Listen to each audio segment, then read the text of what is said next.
Hi friends, welcome back to my channel. ഞാൻ നിങ്ങളുടെ സ്വന്തം അലീന. അപ്പോൾ എന്തൊക്കെയുണ്ട് എല്ലാവർക്കും വിശേഷം? സ്റ്റോറീസൊക്കെ എല്ലാവർക്കും ഇഷ്ടപ്പെടുന്നുണ്ടല്ലോ അല്ലേ? അപ്പോൾ ഇന്ന് ഒരു പുതിയ സ്റ്റോറിയാണേ. കൃതിക, നിനക്കൊരു സർപ്രൈസ് ഉണ്ട്. നിൻ്റെ ഭാവി അമ്മായിയപ്പൻ എൻ്റെ സ്പായിൽ ഒരു മസാജിനായി ബുക്ക് ചെയ്തിട്ടുണ്ട്. രേഖ ആവേശത്തോടെ പറഞ്ഞു. കൃതിക ഞെട്ടിപ്പോയി. ഡാഡ് വന്നോ? ചേച്ചി ഇതെങ്ങനെ അറിഞ്ഞു? അവൾ അവിശ്വസനീയതയോടെ ചോദിച്ചു. രേഖ അടുത്തു വന്നിരുന്ന് വിശദീകരിച്ചു. എന്നോടാ നേപ്പാളി പെണ്ണാ പറഞ്ഞത്. അവക്കാണ് ബുക്കിംഗ് വന്നിരിക്കുന്നത്. എന്തോ വലിയ ബിസിനസ് ആവശ്യത്തിനായി ഇവിടുത്തെ വില്ലയിൽ വന്നതാ കക്ഷി. നിങ്ങളുടെ കല്യാണക്കാര്യം നേരിട്ട് പുള്ളിയോട് സംസാരിക്കാൻ ഇതിലും നല്ലൊരു അവസരം ഇനി കിട്ടില്ല മോളെ. കൃതിക ഒരു നിമിഷം ആലോചനയിലാണ്ടു. ഞാൻ ടിനുവിനോട് ഡാഡിനെക്കുറിച്ച് ചോദിക്കുമ്പോഴെല്ലാം ഡാഡി ബിസിയാണ്, ബിസിനസ് ട്രിപ്പിലാണെന്നൊക്കെയാണ് അവൻ പറയുന്നത്. പിന്നെ ഇവിടെ വന്നാൽ കൂടിയ 2 ദിവസം, അതിൽ കൂടുതൽ അദ്ദേഹം നിൽക്കില്ല. വലിയ തിരക്കുള്ള ആളല്ലേ, അതുകൊണ്ട് സംസാരിക്കാൻ പോലും സമയം കിട്ടാറില്ല. എനിക്കറിയാം പെണ്ണേ, രേഖ അവളുടെ തോളിൽ തട്ടി പറഞ്ഞു. അവൻ അയാളെ പേടിയാ, എനിക്കുറപ്പാ. അതുകൊണ്ട് നീ തന്നെ മുൻകൈ എടുക്കുന്നതാകും നല്ലത്. പുളിങ്കൊമ്പാണ് കയ്യിൽ കിട്ടിയിരിക്കുന്നത് മോളെ, ഇത് വിട്ട് കളയരുത്. അതുകൊണ്ട് തന്നെയാണല്ലോ ചേച്ചി അവൻ പ്രപ്പോസ് ചെയ്തപ്പോൾ തന്നെ ഞാൻ ഉടനെ യെസ് പറഞ്ഞത്. കൃതിക ചിരിച്ചുകൊണ്ട് പറഞ്ഞു. രേഖ പെട്ടെന്ന് ഗൗരവത്തിലായി. എടി, ഞാനൊരു ഐഡിയ പറഞ്ഞാൽ നീ കേൾക്കുവോ? എന്താ ചേച്ചി? കൃതിക ആകാംക്ഷയോട് ചോദിച്ചു. ആ നേപ്പാളി പെണ്ണിനോട് സംസാരിച്ച് നിനക്ക് വേണമെങ്കിൽ ആ മസാജ് സെഷൻ ഞാൻ സെറ്റ് ചെയ്ത് തരാം. നീ 2 ആഴ്ച എൻ്റെ കൂടെ ഈ സ്പായിൽ വന്നതല്ലേ, അതിൻ്റെ ട്രെയിനിങ് നിനക്കുണ്ടല്ലോ. കൃതികയുടെ കണ്ണുകൾ തിളങ്ങി. അത് ശരിയാ ചേച്ചി, അങ്ങനെയെങ്കിൽ എനിക്ക് കുറേ സമയം കിട്ടും. ഡാഡിനെ മസാജ് ചെയ്ത് റിലാക്സ് ആക്കി ആ മൂഡിൽ കാര്യം അവതരിപ്പിച്ചാൽ പുള്ളി സമ്മതിക്കാൻ സാധ്യതയുണ്ട്. രേഖ എന്നൊരു മുന്നറിയിപ്പ് എന്നോണം പറഞ്ഞു. അതുതന്നെ പ്ലാൻ.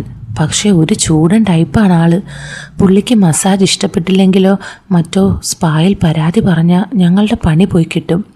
അതുകൊണ്ട് വളരെ സൂക്ഷിക്കണം. കൃതിക ആത്മവിശ്വാസത്തോടെ മറുപടി നൽകി. അങ്ങനെയൊന്നും ഉണ്ടാവാതെ ഞാൻ നോക്കിക്കൊള്ളാം ചേച്ചി. എന്നാൽ ശരി, ഞാൻ വേഗം സ്പായിലേക്ക് പോട്ടെ. ഞാൻ അവിടുന്ന് വിളിക്കുമ്പോൾ നീ ഡ്രസ്സ് മാറി ഓയിലൊക്കെ എടുത്ത് നേരെ അയാളുടെ വില്ലയിലേക്ക് പൊക്കോ. റെഡിയായിരുന്നു. രേഖ വേഗത്തിൽ മുറിക്ക് പുറത്തേക്ക് നടന്നു.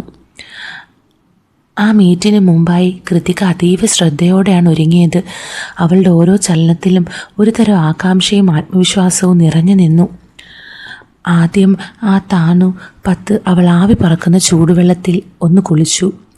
ഷവറിൽ നിന്നുള്ള വെള്ളത്തുള്ളികൾ അവളുടെ ശരീരത്തിലൂടെ ഒലിച്ചിറങ്ങിയപ്പോൾ മനസ്സിനെ അലട്ടിയിരുന്ന പേടിയെല്ലാം ഒരു നിമിഷം കൊണ്ട് അലിഞ്ഞുപോയി. കുളി കഴിഞ്ഞ് ശരീരത്തിലെ ഈർപ്പം ടവൽ കൊണ്ട് ഒപ്പിയെടുത്ത ശേഷം അവൾ കണ്ണാടിക്ക് മുന്നിൽ നിന്നു. പിന്നെ കൈകളിലെയും കാലുകളിലെയും നഖങ്ങൾ അവൾ ഭംഗിയായി വെട്ടിമിനുക്കി. കൈവിരലുകളിൽ കടും ചുവപ്പ് നിറത്തിലുള്ള നെയിൽ പോളിഷ് അണിഞ്ഞപ്പോൾ അവളുടെ വെളുത്ത കൈകൾക്ക് അത് കൂടുതൽ ഭംഗി നൽകി. കാലിലെ നഖങ്ങളിലും അതേ നിറം തന്നെ അവൾ ശ്രദ്ധയോടെ പുരട്ടി. പിന്നെ ഐലൈനർ കൊണ്ട് കണ്ണുകൾക്ക് ചുറ്റും നല്ല കട്ടിയിൽ എഴുതി. കണ്ണുകളുടെ അറ്റത്ത് ഒരു ചെറിയ വാല് നീട്ടി വരച്ചത് അവൾക്കൊരു മാൻപേടെ മിഴിഭംഗി നൽകി. പിന്നെ തൻ്റെ ചെറിയ മുക്കുത്തി അവളൊന്ന് തിരിച്ചു വെച്ചു. ലൈറ്റിൻ്റെ വെളിച്ചത്തിൽ അത് നക്ഷത്രം പോലെ തിളങ്ങി. മുഖത്ത് നേർത്ത പൗഡറും ലൈറ്റ് ലിപ്സ്റ്റിക്കും ഇട്ടതോടെ അവൾ പൂർണ്ണമായും സുന്ദരിയായി മാറി. അടിവസ്ത്രങ്ങളുടെ കാര്യത്തിൽ അവൾക്ക് പ്രത്യേക നിർബന്ധം ഉണ്ടായിരുന്നു. തൻ്റെ ആത്മവിശ്വാസം വർദ്ധിപ്പിക്കാൻ അവ സഹായിക്കുമെന്ന് അവൾക്കറിയാമായിരുന്നു. ഒരാഴ്ച മുമ്പ് ടിനു ഗിഫ്റ്റ് നൽകിയ അത്യാധുനിക ഡിസൈനിലുള്ള ലേസ് പിടിപ്പിച്ച ന്യൂ മോഡൽ ഇന്നർ ധരിച്ചു. അവൾക്കത് കൂടുതൽ സുരക്ഷിതത്വവും കംഫർട്ടും നൽകി. അതിന് മുകളിലായി ഇളം നീല നിറത്തിലുള്ള ഒരു സ്കിന്നി ഫിറ്റ് ബ്ലൂ ജീൻസ് അവൾ തിരഞ്ഞെടുത്തു. ഒപ്പം ശരീരവടവ് വ്യക്തമാക്കുന്ന വൃത്തിയുള്ള ഒരു വൈറ്റ് ടീഷർട്ടും കൂടി ധരിച്ചതോടെ അവളുടെ ലുക്ക് കംപ്ലീറ്റായി. കണ്ണാടിയിൽ നോക്കി സ്വന്തം പ്രതിബിംബത്തെ അവൾ ഒന്ന് പുഞ്ചിരിയോടെ നോക്കി. ആ നിമിഷം തൻ്റെ കാമുകൻ ടിനു പറഞ്ഞ വാക്കുകൾ അവളുടെ കാതുകളിൽ മുഴങ്ങി. ഡാഡിന് പഴയ രീതിയിലുള്ള കുട്ടികളെക്കാൾ ഇഷ്ടം നല്ലോണം ഒരുങ്ങുന്ന ആത്മവിശ്വാസമുള്ള മോഡേൺ ടൈപ്പ് പെൺകുട്ടികളെയാണ്. പിന്നെ ഏത് വേഷത്തിലായാലും പെരുമാറ്റത്തിലായാലും ആ ഒരു സ്മാർട്ട്നെസ് പുള്ളി ശ്രദ്ധിക്കും. ടിനു പലപ്പോഴും അവളോട് പറഞ്ഞിട്ടുള്ള കാര്യമാണിത്. താൻ തിരഞ്ഞെടുത്ത ഈ വെളുത്ത ടീഷർട്ടും നീല ജീൻസും പോളിഷ് ചെയ്ത നഖങ്ങളും കടുപ്പത്തിൽ എഴുതിയ കണ്ണുകളുമെല്ലാം ഡാഡിന് ഇഷ്ടപ്പെടുന്ന രീതിയിലുള്ള ഒരു മോഡേൺ മരുമകളുടെ ലുക്ക് നൽകുന്നുണ്ടെന്ന് അവൾക്കുറപ്പായി. വെറുതെ ഒരു പെണ്ണുകാണൽ ചടങ്ങിൽ പോയി നിൽക്കുന്നതിനേക്കാൾ ഈ ഒരു വേഷത്തിൽ ഇത്തരം ഒരു സാഹചര്യത്തിൽ അദ്ദേഹത്തെ കാണുന്നത് കൂടുതൽ ഇമ്പാക്റ്റ് ഉണ്ടാക്കുമെന്ന് അവൾ വിശ്വസിച്ചു. അവൾ തൻ്റെ ഹാൻഡ് ബാഗും മസാജ് ഓയിൽ കിറ്റും എടുത്തു. പെട്ടെന്ന് അവളുടെ ഫോൺ വൈബ്രേറ്റ് ചെയ്തു. രേഖയുടെ മെസ്സേജാണ്. കൃതിക, ടൈമായി, പുള്ളി വില്ലയിൽ വെയിറ്റിംഗ് ആണ്, വേഗം ഇറങ്ങിക്കോ. ഒരു ദീർഘശ്വാസം എടുത്ത് കൃതിക ഫ്ലാറ്റിൻ്റെ വാതിൽ തുറന്ന് പുറത്തേക്ക് നടന്നു. ആ വില്ല ഒരു സ്വപ്ന ലോകം പോലെയായിരുന്നു. ഇറ്റാലിയൻ മാർബിളുകൾ പാകിയ തറയും ചുവരുകളിൽ സ്വർണ്ണ നിറത്തിലുള്ള അലങ്കാരപ്പണികളും ആഡംബരത്തിൻ്റെ പൂർണ്ണ രൂപം വിളിച്ചോതി.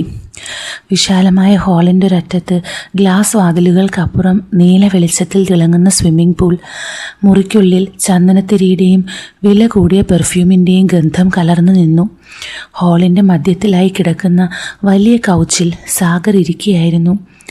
മകൻ ടിനു പറഞ്ഞതുപോലെ ഒരു ബിസിനസ്സുകാരൻ്റെ എല്ലാ ഗാംഭീര്യവും അയാളിലുണ്ട്. വെളുത്തൊരു ചെറിയ ബെർമൂഡ മാത്രമാണ് വേഷം.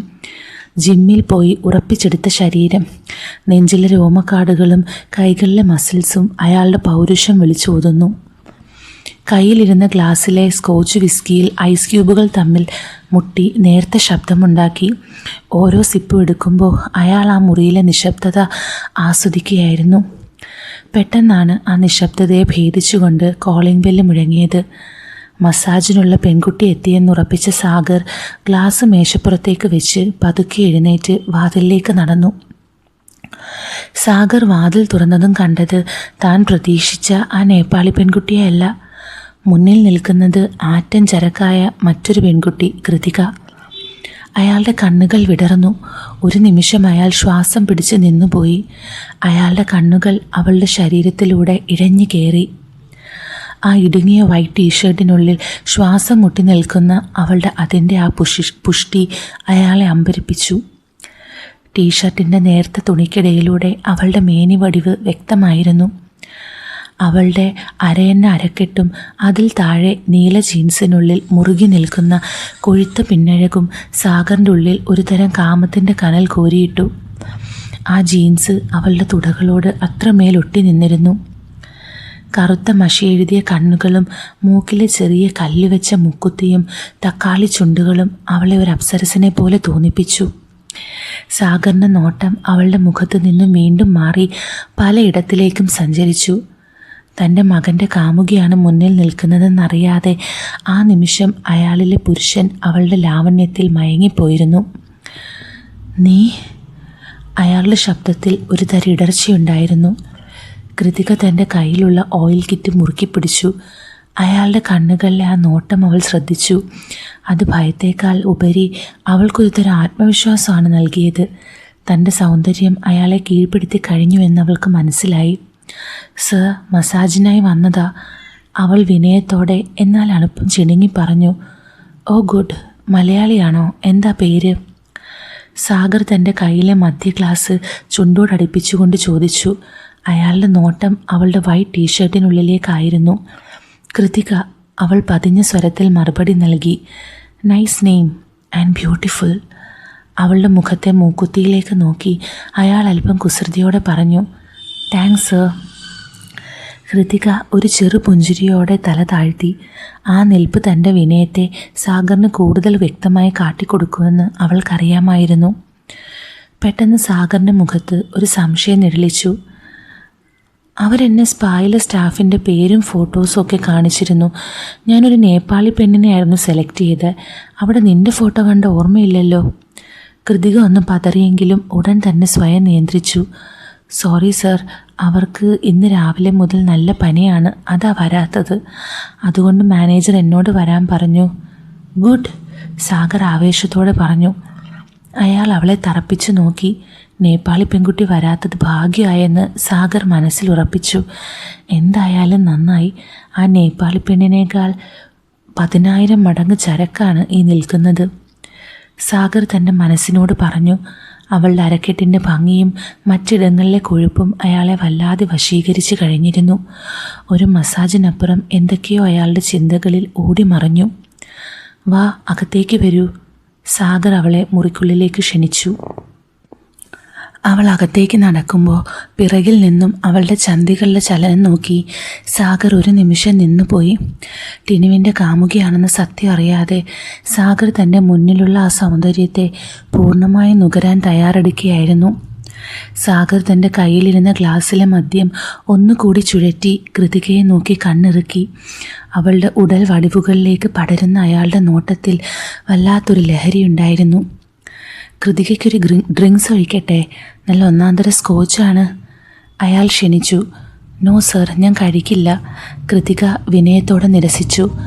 സാഗർ ഒന്ന് ചിരിച്ചു. വൈ? നമ്മുടെ ജീവിതം ഇത്രയൊക്കെയല്ലേ ഉള്ളൂ. ജീവിതം പരമാവധി എൻജോയ് ചെയ്യണം മോളെ, ആസ്വദിക്കാൻ പഠിക്കണം. അയാളുടെ വാക്കുകളിൽ ഒരു തരം പ്രലോഭനം ഒളിഞ്ഞിരിപ്പുണ്ടായിരുന്നു. അയാളുടെ നോട്ടം തന്നെ വല്ലാതെ ഉലയ്ക്കുന്നുണ്ടെന്ന് മനസ്സിലാക്കിയ കൃതിക വിഷയം മാറ്റാൻ ശ്രമിച്ചു. സർ, മസാജ് ടേബിൾ എവിടെയാ? അകത്തേക്ക് വാ. സാഗർ അവളെയും കൂട്ടി വലിയ ഹാളിനോട് ചേർന്നുള്ള മറ്റൊരു വിശാലമായ മുറിയിലേക്ക് നടന്നു. ആ മുറിയിലേക്ക് കാലെടുത്ത് വെച്ച കൃതിക ഒരു നിമിഷം സ്തംഭിച്ചു നിന്നുപോയി.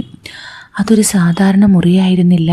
മങ്ങിയ വെളിച്ചവും സുഗന്ധവും നിറഞ്ഞ ഒരു സ്വകാര്യ ആർഭാട മുറി പോലെയായിരുന്നു അത്. മുറിയുടെ നടുവിലായി അവൾ പ്രതീക്ഷിച്ചതുപോലെ ഉയരമുള്ളൊരു മസാജ് ടേബിൾ ഉണ്ടായിരുന്നില്ല.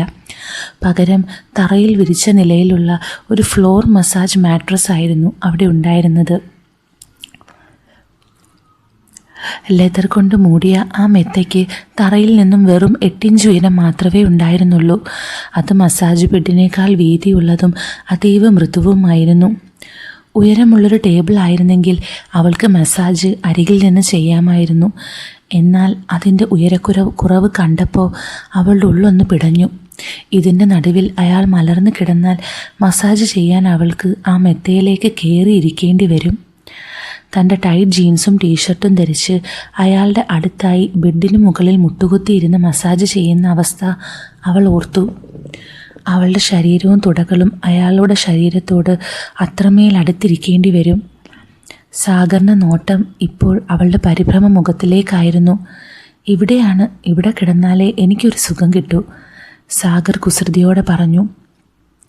തൻ്റെ ഭാവി അമ്മായിയപ്പൻ്റെ ശരീരത്തോട് ഇത്രയും ചേർന്നിരിക്കേണ്ടി വരുമെന്ന ചിന്ത കൃതികയിൽ ഒരേ സമയം പേടിയും വല്ലാത്തൊരു ഉദ്വേഗവും നിറച്ചു.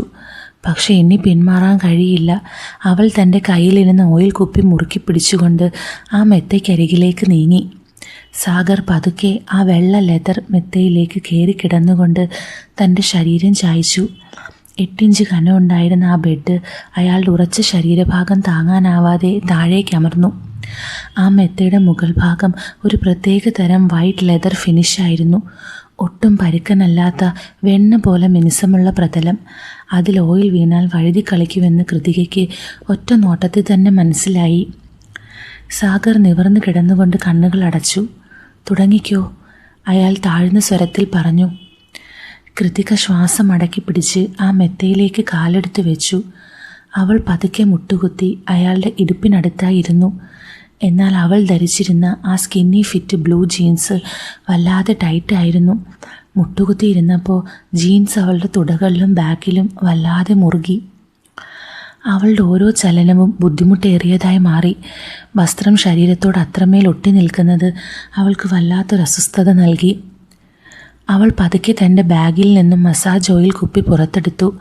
വിറയ്ക്കുന്ന കൈകളോടെ അവൾ ആ കുപ്പി തുറന്നു. സാഗറിൻ്റെ വിരിഞ്ഞ നെഞ്ചിലേക്കും വയറിലേക്കും അവൾ സുഗന്ധമുള്ള ആ എണ്ണ ഒഴിച്ചു. വെളുത്ത ലെതർ ബെഡിലെ വെളിച്ചത്തിൽ സാഗറിൻ്റെ ദേഹത്ത് പടർന്ന ഓയിൽ തിളങ്ങാൻ തുടങ്ങി. എണ്ണയുടെ വഴുപ്പും തൻ്റെ ടൈറ്റ് ജീൻസിൻ്റെ മുറുക്കവും കാരണം അവൾക്ക് ബാലൻസ് കിട്ടാൻ പ്രയാസമായിരുന്നു. തൻ്റെ ശരീരം അയാളുടെ ശരീരത്തോട് വല്ലാതെ അടുത്ത് നിൽക്കുന്നതും തൻ്റെ നിതംബം ജീൻസിനുള്ളിൽ വിങ്ങി നിൽക്കുന്നതും സാഗർ ശ്രദ്ധിക്കുന്നുണ്ടെന്ന് അവൾക്ക് തോന്നി. അവൾ തൻ്റെ മൃദുവായ കൈകൾ സാഗറിൻ്റെ ഓയിൽ പുരട്ടിയ നെഞ്ചിൽ അമർത്തി വെച്ചു. ആദ്യത്തെ സ്പർശനത്തിൽ തന്നെ സാഗറിൻ്റെ ശരീരത്തിൽ ഒരു വിറയൽ പടരുന്നത് അവൾ അറിഞ്ഞു. കൃതികയുടെ കൈകൾ സാഗറിൻ്റെ കരുത്തുറ്റ നെഞ്ചിലെ എണ്ണമയത്തിലൂടെ തെന്നി നീങ്ങി. എന്നാൽ മുട്ടുകുത്തിയിരിക്കുന്ന ആ വഴുക്കുന്ന ലെതർ മെത്തയിൽ ബാലൻസ് നിലനിർത്താൻ അവൾ നന്നേ പാടുപെട്ടു. പെട്ടെന്ന് അപ്രതീക്ഷിതമായി അവളുടെ കൈ വഴുതി സാഗറിൻ്റെ മറുഭാഗത്തേക്ക് അമർന്നു. ആ ആഘാതത്തിൽ അവളുടെ ശരീരം ഒന്നാകെ അയാളിലേക്കൊന്ന് ചരിഞ്ഞു. സാഗർ പതുക്കെ കണ്ണു തുറന്നു. അയാളുടെ നോട്ടത്തിൽ പഴയ ആ കുസൃതി ആയിരുന്നില്ല, മറിച്ച് ഒരു തരം ഗാംഭീര്യവും അധികാരവുമായിരുന്നു ഉണ്ടായിരുന്നത്. എന്തുപറ്റി, ബാലൻസ് കിട്ടുന്നില്ലേ? അയാളുടെ ശബ്ദം അല്പം കടുത്തു. സോറി സർ, ഞാൻ വിചാരിച്ചത് ഒരു മസാജ് ടേബിൾ ആയിരിക്കുമെന്നാണ്. അതാ ഞാൻ ഈ ജീൻസ് ധരിച്ചത്. ഈ മെത്തയിലിരിക്കുമ്പോൾ ഡ്രസ്സ് വല്ലാതെ മുറുകുന്നു, കൃതിക പറഞ്ഞു. സാഗർ തൻ്റെ ശിരസ് അല്പം ഉയർത്തി അവളെ ആപാദചൂടൻ നോക്കി. ഓ കൂൾ, ആ ജീൻസ് ഊരിയ ആ പ്രോബ്ലം മാറില്ലേ? നിനക്ക് കംഫർട്ടബിളായി ഇരുന്ന് ചെയ്തുകൂടെ? കൃതിക ഞെട്ടിപ്പോയി. സർ, അത്... സാഗർ പെട്ടെന്ന് ബെഡിൽ പകുതി എഴുന്നേറ്റിരുന്നു. അയാളുടെ മുഖത്ത് ദേഷ്യം നിഴലിച്ചു. കമോൺ കൃതിക, സാധാരണ മസാജിന് വരുമ്പോൾ മസാജർമാരൊരു പ്രത്യേക യൂണിഫോം ധരിക്കാറുണ്ട്. നീ അതുപോലും കരുതിയിട്ടില്ല. Something is wrong. നീ ശരിക്കും ഒരു മസാജർ തന്നെയാണോ? അതെ സാർ, പക്ഷേ... കൃതികയുടെ ശബ്ദം പേടികൊണ്ടിടറി. ആ ജീൻസ് അങ്ങ് ഊരി മാറ്റൂ. അതിട്ടുകൊണ്ട് മസാജ് ചെയ്യാൻ പറ്റില്ല. കൃതിക വിറച്ചു. ഇന്നർ മാത്രം ഇട്ട് അയാളുടെ മുന്നിൽ നിൽക്കുക എന്നത് ചിന്തിക്കാൻ പോലും വയ്യാത്ത കാര്യമായിരുന്നു. അവൾ വിക്കി ചോദിച്ചു, സർ, എനിക്കിടാൻ പറ്റുന്ന വേറെ വസ്ത്രം വല്ലതും ഇവിടെ ഉണ്ടോ? ഇതെങ്ങനെ ഊരിയിട്ട് എന്തോ പോലെ. സാഗർ ഒന്ന് പരിഹാസത്തോടെ ചിരിച്ചു. നോക്ക് കൃതിക, ഞാനൊരു ബിസിനസ്മാനാണ്. വല്ലപ്പോഴും മാത്രമാണ് ഞാനിവിടെ വരാറ്. അതുകൊണ്ട് തന്നെ ഇവിടെ സ്ത്രീകൾക്കിടാൻ പറ്റുന്ന ഡ്രസ്സുകളൊന്നും ഉണ്ടാകില്ല. അയാൾ പറഞ്ഞത് കള്ളമാണെന്ന് കൃതികയ്ക്ക് അപ്പോൾ തന്നെ മനസ്സിലായി. ഇത്രയും വലിയൊരു വില്ലയിൽ ഒരു ടവൽ പോലും ഇല്ലെന്ന് പറഞ്ഞാൽ അതാര് വിശ്വസിക്കാനാണ്? എങ്കിലും അവൾ ഒന്നുകൂടി ശ്രമിച്ചു നോക്കി. സർ, ഒരു ടവലെങ്കിലും തരാമോ? അത് ചുറ്റിയാൽ മതിയായിരുന്നു. നോ, അതൊന്നും ശരിയാവില്ല, സാഗർ കടുപ്പത്തിൽ പറഞ്ഞു. ഓയിൽ പറ്റിയാൽ ചവൽ ചീത്തയാകും. തൻ്റെ ഭാവി അമ്മായിയപ്പൻ ഇത്രയും ദേഷ്യക്കാരനായൊരു മനുഷ്യനാണെന്ന് അവൾ നേരത്തെ അറിഞ്ഞിരുന്നില്ല. തൻ്റെ മുന്നിൽ നിൽക്കുന്ന ഈ പെൺകുട്ടിയെ ആഗ്രഹിക്കുന്ന രീതിയിൽ കാണാൻ വേണ്ടി അയാൾ മനഃപൂർവ്വം ഓരോ കാരണങ്ങൾ പറയുകയാണെന്ന് അവൾക്ക് ബോധ്യമായി. അപ്പോഴേക്കും സാഗർ തൻ്റെ ഇരിപ്പ് ഒന്ന് ശരിയാക്കി കുറച്ചുകൂടെ ഗൗരവത്തോടെ അവളെ നോക്കി. അയാളുടെ സ്വരത്തിൽ ഒരു കമാൻഡിങ് പവർ ഉണ്ടായിരുന്നു. ഒരു ബിസിനസ് സാമ്രാജ്യം ഭരിക്കുന്ന ഒരാളുടെ ആജ്ഞാശക്തിയോടെ അയാൾ സംസാരിക്കാൻ തുടങ്ങി. Then take off those pants. If it is bothering your work, get rid of it.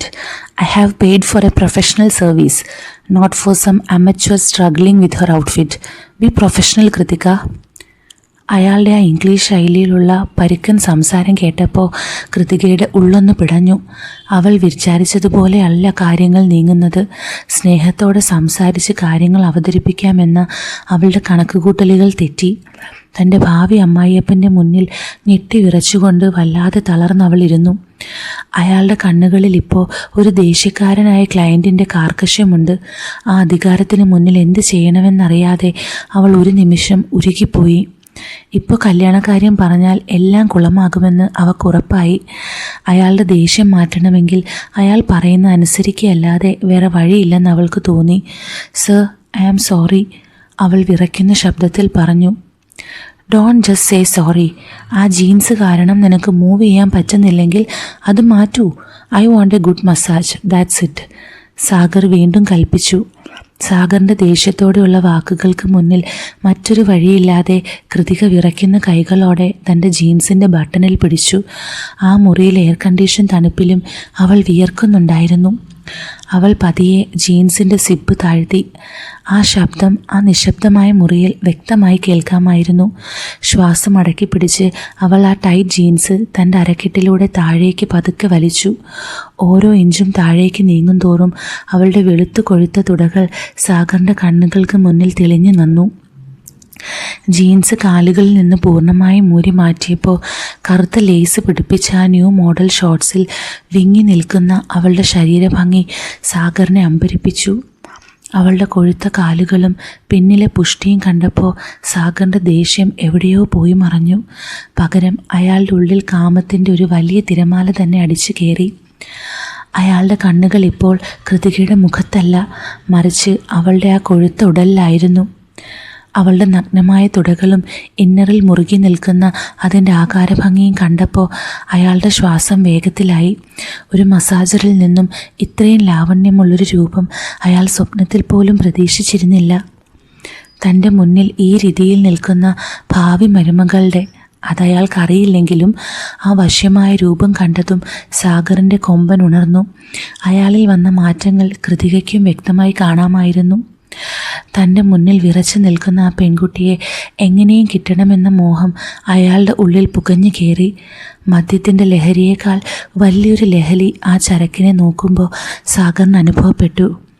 Good, now you look more comfortable, Sagar പതുക്കെ പറഞ്ഞു. അയാളുടെ ശബ്ദത്തിൽ ഇപ്പോൾ ദേഷ്യമില്ല, മറിച്ച് വല്ലാത്തൊരാർത്തിയായിരുന്നു പ്രകടമായിരുന്നത്. കൃതികയുടെ ഉള്ളിൽ ഭയം വർദ്ധിച്ചു. തൻ്റെ അമ്മായിയപ്പൻ്റെ ബോഡി ലാംഗ്വേജിൽ വന്ന ആ മാറ്റം കണ്ടപ്പോൾ അവൾക്കാകെ തളർച്ച തോന്നി. പക്ഷേ ഇപ്പോൾ താൻ കാര്യം പറഞ്ഞ ഒരിക്കലും ഈ കല്യാണം നടക്കാൻ ചാൻസ് ഇല്ല. ഈ അവസ്ഥയിൽ നിന്ന് രക്ഷപ്പെടാൻ മസാജ് തുടങ്ങിയല്ലാതെ അവൾക്ക് മറ്റു വഴികളില്ലായിരുന്നു. സാഗറിൻ്റെ അധികാരത്തിന് മുന്നിൽ മറ്റൊരു വഴിയുമില്ലാതെ ആ കുട്ടി നിക്കർ ധരിച്ചുകൊണ്ട് കൃതിക വീണ്ടും ആ മെത്തയിലേക്ക് മുട്ടുകുത്തി കയറി. അവളുടെ വെളുത്ത തുടകൾ ആ ലെതർ ബെഡിൽ അമർന്നു. വിറയ്ക്കുന്ന കൈകളോടെ അവൾ വീണ്ടും ഓയിൽ കുപ്പിയെടുത്തു. സാഗറിൻ്റെ വിയർത്ത നെഞ്ചിലേക്കും വയറിലേക്കും അവൾ പതുക്കെ എണ്ണയൊഴിച്ചു. തൻ്റെ കൈകൾ അയാളുടെ ദേഹം തമർത്തി അവൾ മസാജ് ചെയ്യാൻ തുടങ്ങി. അവൾ കുനിഞ്ഞ് മസാജ് ചെയ്യുമ്പോൾ അവളുടെ വൈറ്റ് ടീഷർട്ട് പതുക്കെ മുകളിലേക്ക് ഉയർന്നു. ആ ചലനത്തിൽ അവളുടെ കൊഴുത്ത വയറും പൊക്കിൾ ചുഴിയും സാഗറിൻ്റെ കൺമുന്നിൽ തെളിഞ്ഞു. പൊക്കിളിന് താഴെ ഷോർട്സിന് മുകളിലായി അരക്കെട്ടിൽ ചുറ്റിക്കിടക്കുന്ന ആ ചെറിയ നൂല് പോലെയുള്ള അരഞ്ഞാണം കണ്ടപ്പോൾ സാഗറിൻ്റെ നിയന്ത്രണം പാടെ തെറ്റി. അയാൾ തൻ്റെ കൈകൾ നീട്ടി അവളുടെ വയറിൽ മുറുക്കി പിടിച്ചു. കൃതിക ഒന്ന് ഞെട്ടിപ്പോയി. അവളുടെ കൈകൾ നിശ്ചലമായി. സാഗർ തൻ്റെ കൈകൾ പതുക്കെ താഴേക്ക് ചലിപ്പിച്ചു. അവളുടെ ഷോർട്സിൻ്റെ ഇലാസ്റ്റിക് ഭാഗത്ത് വിരലുകൾ തൊട്ടു. വാവ്, സാഗർ മന്ത്രിച്ചു. അയാളുടെ കണ്ണുകളിൽ ആവേശമായിരുന്നു.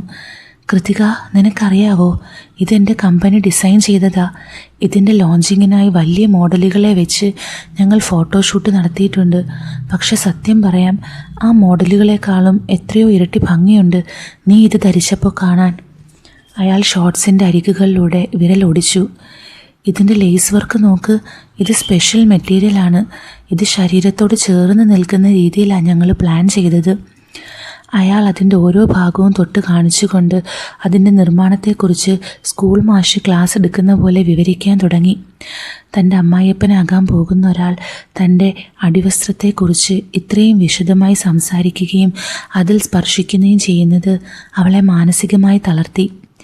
അത് ഏൽപ്പിച്ച ആഘാതത്തിൽ നിന്നും സ്വയം മോചിതയാകാൻ ശ്രമിച്ചുകൊണ്ട് കൃതിക വീണ്ടും മസാജിൽ ശ്രദ്ധ കേന്ദ്രീകരിച്ചു. അപ്പോൾ ഈ സ്റ്റോറിയുടെ ബാക്കി തുടരണോ വേണ്ടയോ എന്ന് നിങ്ങൾ വേണേൽ പറയാൻ. അപ്പോൾ ഇത് കണ്ടിന്യൂ ചെയ്യണമെന്നുണ്ടെങ്കിൽ നിങ്ങളത് കമൻറ്റ് ചെയ്യണം, നിങ്ങൾക്ക് വേണോ വേണ്ടയോ എന്നുള്ളത്. അതുപോലെ തന്നെ നമ്മൾ ഈ സ്റ്റോറി ലൈക്ക് ചെയ്യാൻ വേണേ. അപ്പോൾ പാർട്ട് 2 വേണമെങ്കിൽ പാർട്ട് 2 എന്ന് കമൻറ്റ് ചെയ്താൽ മതി. ഞാൻ വൈകാതെ തന്നെ ഇട്ടേക്കാം. അപ്പോൾ നമുക്ക് ഉടനെ കാണാം. With love, Aleena.